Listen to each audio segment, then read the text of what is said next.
Good morning, church. I think Cole went back there to teach those kids, I think. So, applause to Cole. I'm gonna second these things. Don't those things look killer? I personally didn't grab a hold of it because I don't want y'all to think I'm old. So, those are for old people. No, I'm kidding. Those are going to come in handy. They really will. Thank you very much, guys. I think it was you and David, didn't you? Did you do that? Thank you. I got one thing I want to do before we start. Leonard, Sonia, I want y'all to stand up.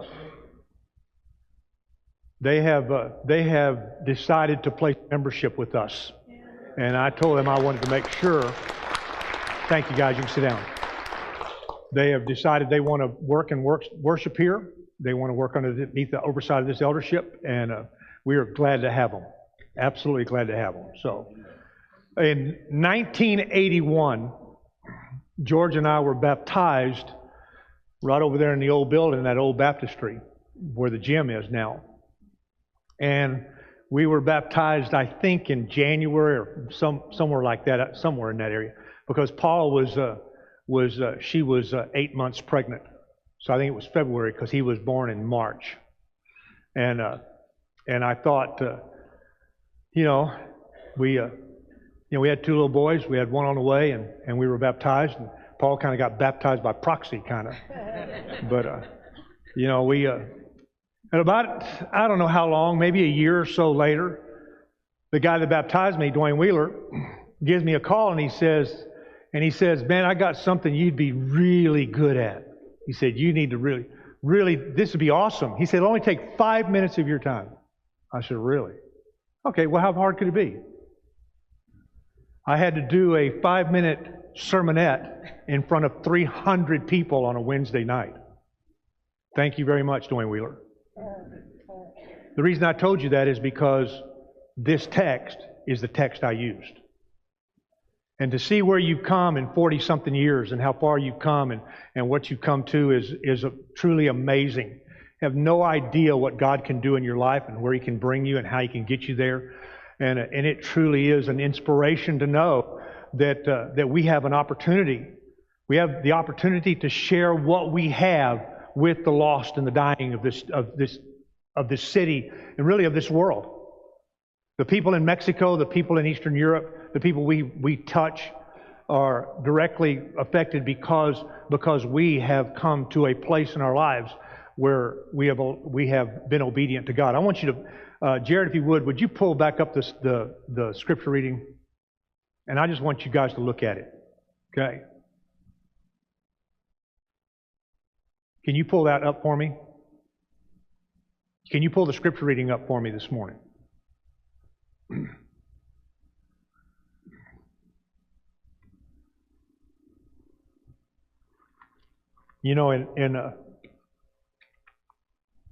It says, but thanks be to God that though you used to be slaves to sin, you have come to obey from your heart the pattern of teaching that has now claimed your allegiance.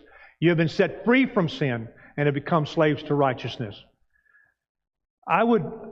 This text in 1 Corinthians 9 is when he talks about being made slaves to righteousness and being freed from sin.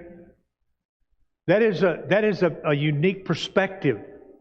When Paul talks in 1 Corinthians chapter 9, in verse 19, I would be willing to bet that there's really nobody in this place, or maybe very few in this place, that have any clue what slavery really looks like. I mean physical slavery.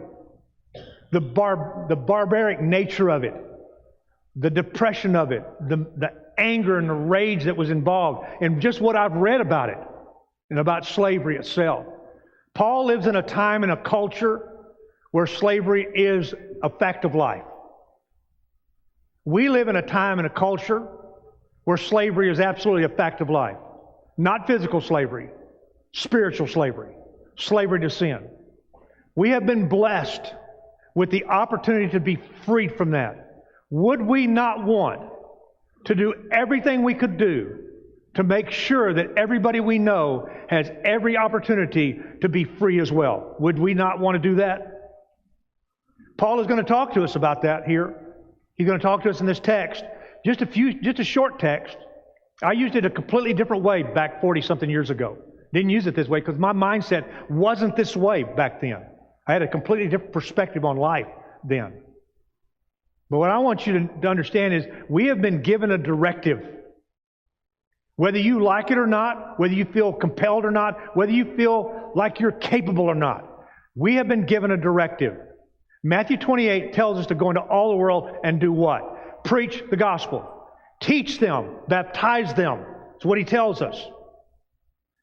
And for many of us, we leave that to other folks.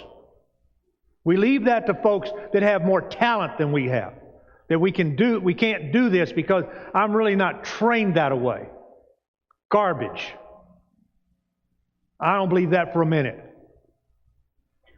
You have been given the greatest gift you could ever have been given. The freedom from sin. You hold on to the teaching of Christ, and through the blood of His Son that was shed on a cross like that, we have freedom from sin. We can be free, and no longer it has a mastery over us. No longer the barbaric nature of sin. No longer the pain, the suffering, the brutality of it. Because that's what sin does to us. And I'm not going to shed light on someone who suffered physical slavery. Okay? I have no clue what that was like. None. I know it still goes on in our society today. Still goes on in our world today. I understand that. But my concern is about spiritual slavery. Slavery that every one of us goes through with sin in our lives. We have the ability, and I believe the charge, to do what we can do to make sure the people we know, the people that are around us, are not boxed in, brutalized by the horribleness of Satan and his sin. You know, we're going to look at 1 Corinthians chapter 9.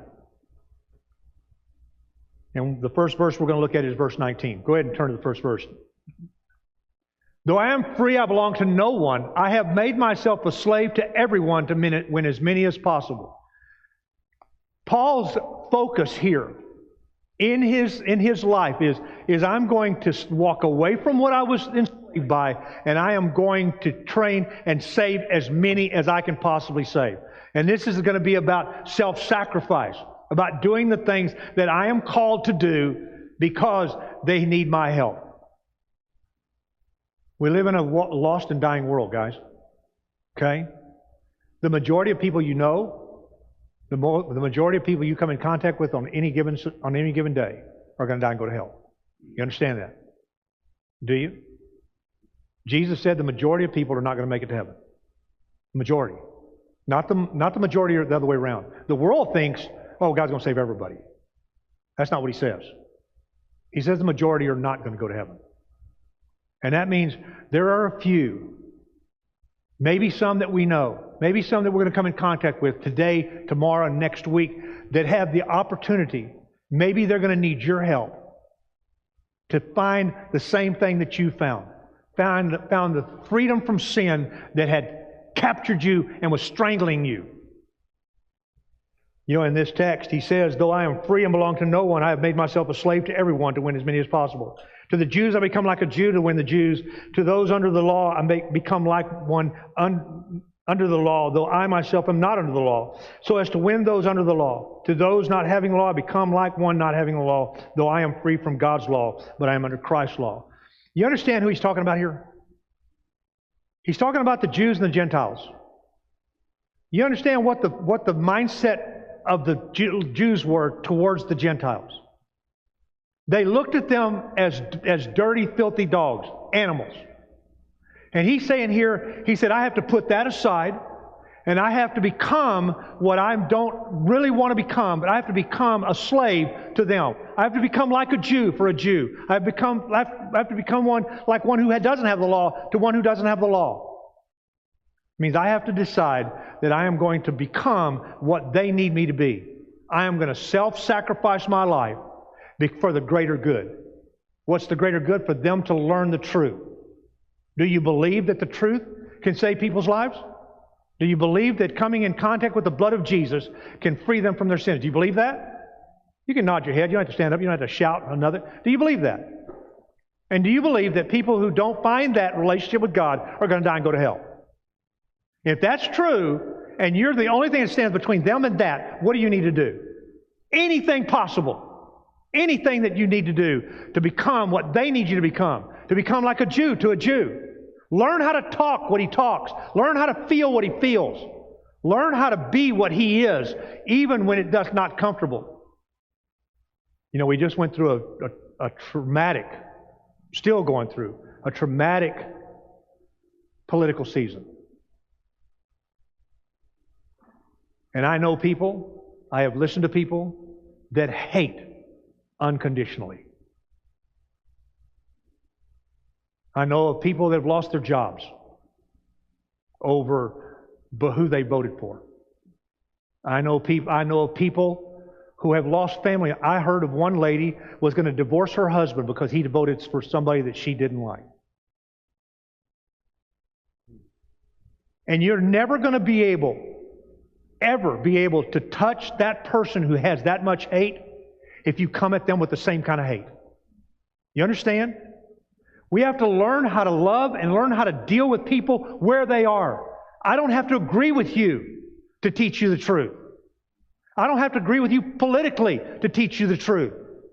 Paul obviously did not agree with the Gentiles politically, did he?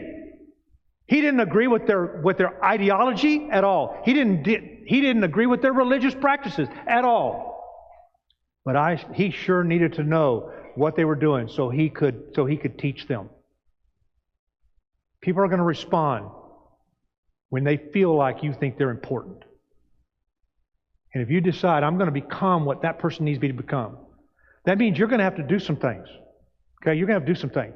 Paul was going to have to do something. He said, I'm not under the law, but I'm willing to become that. I'm willing to become a slave. Is that what he said? He said, I have made myself a slave to everyone to win as many as possible. Is that not the goal here? You know, Paul got up and did communion thought. Thank you, Paul. Man, did a great job. I know when he could text me, he said, what do I need to do? And I gave him the text and said, run with it. He said, I'm going to preach your sermon. No, you're not. No, you're not. Yeah, but he's the deacon over finance. Did you hear his communion thought? Did you hear what he said? About how we have so many things that we're involved in. You know? So much that we're doing. You know what that job is? Is to teach people the truth. It's not about the money, guys. You understand? It's not about the money. It's about the things we're going to do with that money to help win as many as possible.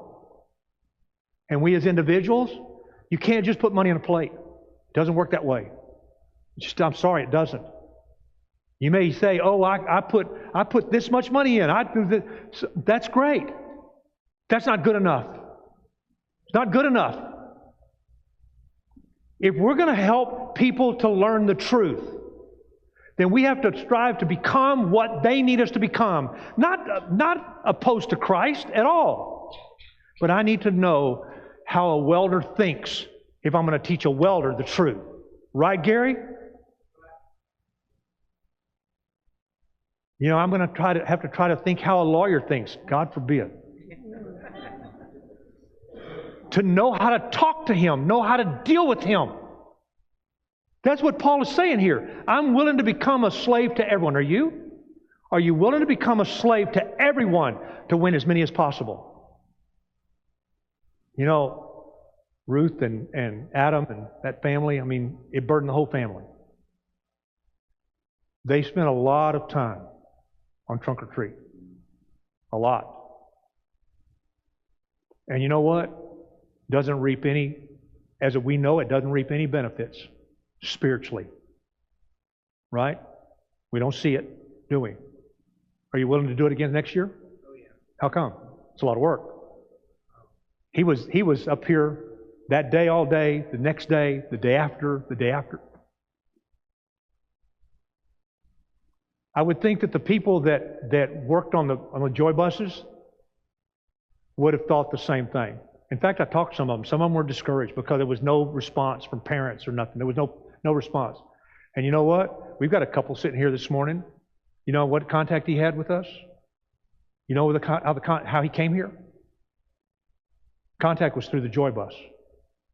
40 years later. This isn't on our time frame, guys.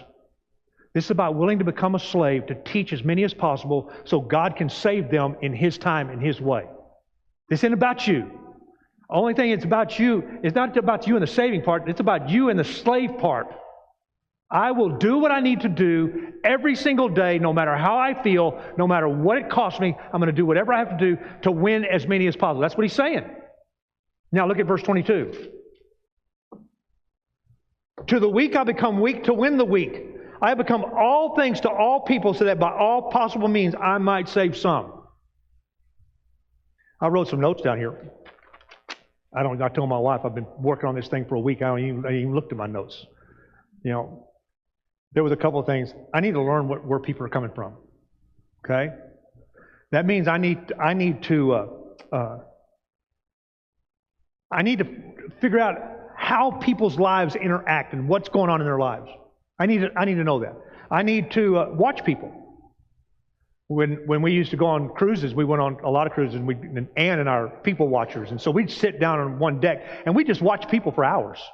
Just watch them. Watch them go back. You can learn a lot about people just watching them. I love watching people, seeing what they're doing and seeing how they interact with other people, and it was fun. We got a big kick out of it. You know, and you got to listen to people. You know what? I wrote something down here. If you're always talking about yourself, the only one you're going to learn anything about is about you. James chapter 1 tells me, be quick to listen, slow to speak, and slow to become angry. Quick to listen. You know, I've asked my class this before, you know, and I asked them this morning, what do you need from the male you follow? And one of them said, I need him to listen to me. I think it was Judy. Was. You know, if I'm going to be able to become what someone needs me to become, to teach them the truth, probably the first thing I need to do is listen to what they're saying. Don't you think? Let them talk. Listen to them. Let your children talk to you. See where they're coming from. Because your job is to teach them the truth, guys. Watch what they're doing. You know, here, the thing, I have become all things to all people so that by all possible means I may save some. It's sometimes not comfortable to try to get inside a woman's head. I'm not a woman. I've had to deal with a lot of women in their walk and their sinfulness and things they needed to counsel about. It's hard. It's hard to become not feminine, but to become emotional. I'm not that kind of guy. But to understand and try to accept where they're coming from so that I can teach them the truth. My goal is to teach them the truth. My goal is not to change their mindset. That's impossible. Only God can do that. I can't do that. But I'll know what to teach and how to teach when you get a better understanding of what they're thinking and how they think. Watching them, how they interact in life with other people, how they interact in life with their job. What do they do for a living? I bet there's people in here, you have no clue what they do for a living. I bet there are people in your life, you have no clue what they do for a living. I bet many people in here don't know what Charlie Cook does for a living. Or John L. Or Cale. I have a clue. How can you get close to them? How can you interact? How can you help them if you don't even know what they do for a living? This is where listening to people talk, watching what they do. Our goal is to save as many as possible. Is that not true? Is that not what we do? You know that Vic Morgan used to be the interim president of University of Houston, Victoria? Y'all know that? He's a special man. He's an important figure. Right? I mean, he's an important figure, right? He has clout. He ran for mayor. Did you know that? Y'all know that? Do you know anything about him? You know what? He's just as down to earth, just a normal guy as you could ever find. Loves people, loves the church, loves his family. He's no different than the rest of us. But on the outside, the peripheral, if you don't ever talk to him, you never know that. There are people in your lives like that you don't know. My charge to you this morning is to become what somebody in your life needs you to be so you can teach them the truth. Find that person. Find out who they are. Find out what they need from you. Paul was willing to do that. He said, I'm willing to self-sacrifice my life. Give it up for the benefit of that person's spirituality. Here he said, in verse 22, he said, I have become all things to all people. That's taxing, isn't it? I'm going to become all things to all people. Kind of confusing sometimes, don't you think? God can help us do this because the end is worth whatever we're doing. You know that Keith back there, he's a die-hard Longhorn fan. Oh my gosh, he's worse than Paul. He is die-hard Longhorn fan. I bet he was having a really good time yesterday. I bet he was. Right? Right, Keith? You had a good time yesterday. If you're going to deal with Keith, you know what you got to deal with? You know what? You have to talk football. Talk football. And then you can talk something else with him. Talk football. Because that's what winds him up. There are people in your life, that you know what winds them up. Talk to that, and then they'll listen to what else you might have to say. Because then you interject other things. And then I want you to look at the last verse. This last verse. Look at verse 23. I do all of this for the sake of the gospel, that I may share in its blessings. Watching someone being set free, you cannot begin to imagine what that feels like. To watch someone being set free, I get to be a part of the blessings of the gospel by teaching someone the truth and watching them. Guys, when Glenn gets up here and starts talking about the things going on in Mexico, and you see it on your email or you see it in the bulletin, man, you ought to be proud. Man, awesome. I get chills just thinking about it. The people that are coming to the Lord that you're going to come in contact with one day in heaven because of what you and I are doing here.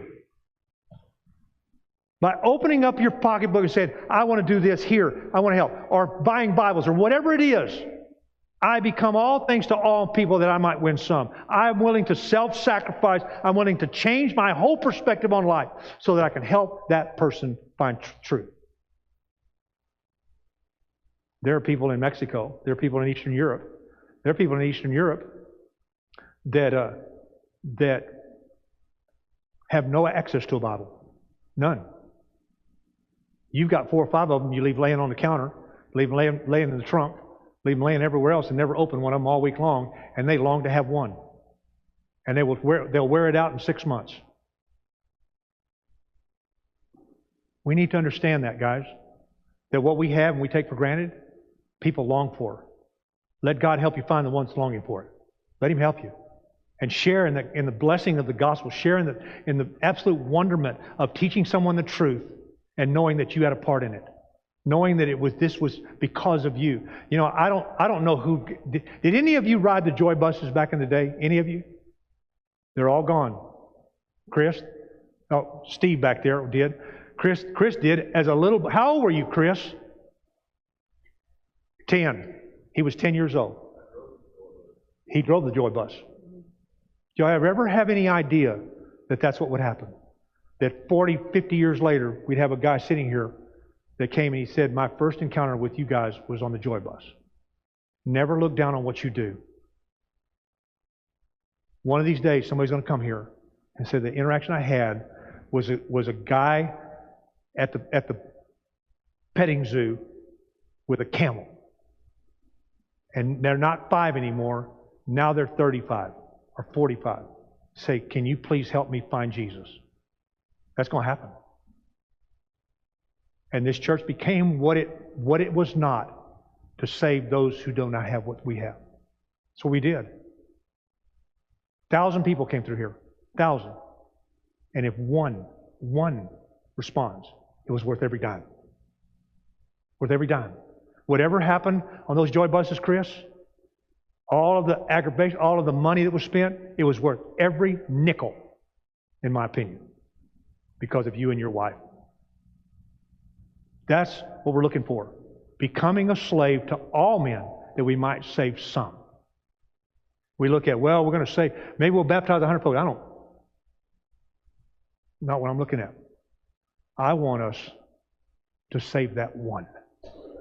And then we'll look for the next one. And the only way we're going to do that is to become what they need us to become, self-sacrifice, and then become part of that blessing of the gospel, blessing of salvation in their life. You know, if we give an invitation, and I knew this was going to be short. I thought it was going to be short because we weren't having any Bible hours, but that's okay. We give an invitation, and this one's kind of twofold. You know, you may want to sit there and say, God, I need your help. I don't know how to do this. I want to do this, but I don't know how. Or I want to be free. We give you an opportunity to be free. All you have to do is come to Jesus. Come to Jesus on Jesus' terms. Be obedient to Him and the teaching that He gave. Be baptized into Christ, and the Spirit will indwell you. And there was one, I didn't write it down, but there was one text that says that we have freedom through the Spirit who lives in us. We can be free. And we can help other people to be free as well. All we have to do is be obedient to Him. To live for Him, do what He said. And you can have all kinds of ideas about what you think. If you don't believe me, let's sit down and talk. And we'll look at the book together. Let's stand and sing.